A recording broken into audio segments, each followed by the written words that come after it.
आलम, हमार शादी दूसरा जगह तय हो गईल बा।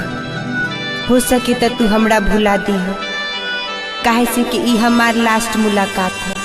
आज से हम तहरा से कबो ना मिल सकेंगे। काहे? तू तो कहले रहू कि जन्म जन्मांतर तक साथ निभाए। अरे जब सही तारा करे रहे तब काहे लगेलू दिल? हम का करी, ई हमार मजबूरी बा। हम तो वक्त के हाथ में मजबूर बानी। कौन मजबूरी? कैसन मजबूरी? काहे ऐसे कैलू? देखी, इमे हमार कोनो दोष नहीं की, तो सब तकदीर के दोष बा।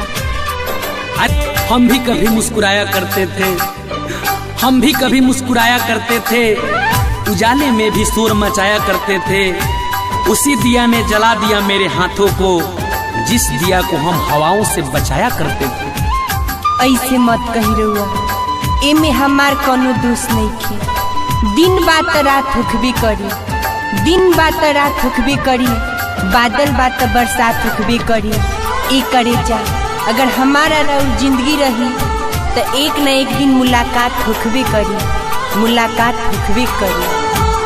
कुर्बान हो दिल जाने तुरिहा हमारे जान हो। कोई अच्छा लगे तो उसे प्यार मत करना, कोई अच्छा लगे तो उसे प्यार मत करना, उसके लिए नींदे बेकार मत करना। 2 दिन तो आएंगे खुशी से मिलने, तीसरे दिन बोलेंगे कि मेरा इंतजार मत करना। ऐसे मत कही रहुआ, आंखों में रखते तुम्हें काजल की तरह, आंखों में रखते तुम्हें काजल की तरह, ओठों पे रखते हैं मुस्कान की तरह। अरे आप जहाँ भी रहिएगा खुश रहिएगा, क्योंकि मानते हैं आपको भगवान की तरह। कहता है हम उसके बिना मर जाएंगे, कौन कहता है हम उसके बिना मर जाएंगे?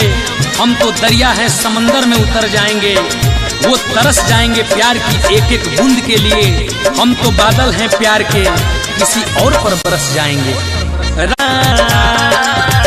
ई का कहतन हुआ, आंसू में न ढूंढना हमें, आंसू में न ढूंढना हमें। अरे हम तो तुम्हारी आंखों में नजर आएंगे। तमन्ना हो अगर मिलने की तो हर घड़ी सामने नजर आएंगे। आंसू होते नहीं बहाने के लिए, आंसू होते नहीं बहाने के लिए, गम होते हैं पी जाने के लिए। दोस्त कभी दिल से मत सोचना किसी को पाने के लिए, नहीं तो सारी जिंदगी बीत जाएगी उसको भुलाने के लिए। जिनकी यादों में हम दीवाने हो गए, जिनकी यादों में हम दीवाने हो गए, वही हमसे बेगाने हो गए। शायद उन्हें तलाश है किसी नए प्यार की, क्योंकि उनके नजरों में हम पुराने हो गए। तुम दिल हुआ करती थी मैं जान हुआ करता था, तुम दिल हुआ करती थी मैं जान हुआ करता था। तेरे आशिकों में पहले मेरा भी नाम हुआ करता था। मुझे मालूम नहीं था तोड़ दोगे इस तरह मेरे दिल को, तुझे पाने के लिए दिल में लाखों अरमान हुआ करता था। कोई टूटे तो उसे सजाना सीखो, कोई टूटे तो उसे सजाना सीखो, कोई रूठे तो उसे मनाना सीखो।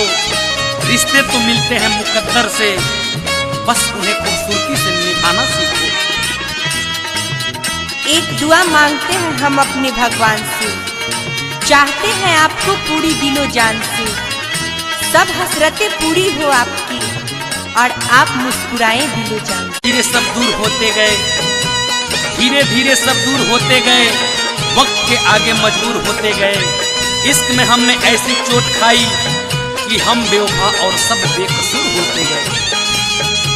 ई का कहतनी अब कहे खातिर बचल गावा, जौन अरमान लकौन तो तू सब खत्म कर दे। रुआ हमरा पर लांछना मत लगा, हम केहू दोसर के अमानत हो गई बा। आज के बाद दूसरा का अमानत लावे तो तोरा के पहले काटे, अगर बाद तोरा बाप भाई के काट दे। एक दिन बहारों के फूल मुरझा जाएंगे, अरे भूले भी तुम्हें जरूर याद आएंगे। एहसास होगा तुम्हें मेरे प्यार का, जब दूर बहुत दूर तुम। दिल से चाहो तो सजा देते हैं लोग, दिल से चाहो तो सजा देते हैं लोग, सच्चे जज्बात भी ठुकरा देते हैं लोग। क्या देखेंगे 2 इंसानों का मिलन, साथ बैठे 2 परिंदों को भी उड़ा देते हैं लोग। नजर हमारी नजर तुम्हारी, नजर हमारी नजर तुम्हारी, नजर ने नजर की नजर उतारी। अरे नजर ने देखा आपको ऐसे कि जाने किसकी नजर लग गई, मोहब्बत तो हमारी। हम कैलू। कुसुम तू ऐसा बेवफाई मत कर। ऐसे मत कहियो, हम रुआ संग बेवफाई नहीं तू कर। तू सोच कि तारा बिना का हम जी सकीले।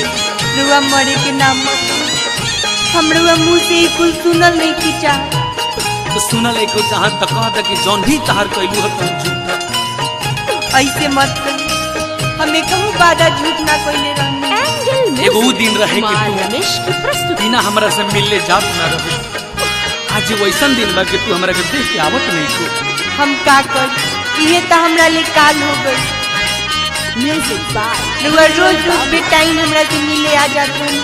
हमार भैया देख ली, हमार शादी दूसरा जगह से हो गई।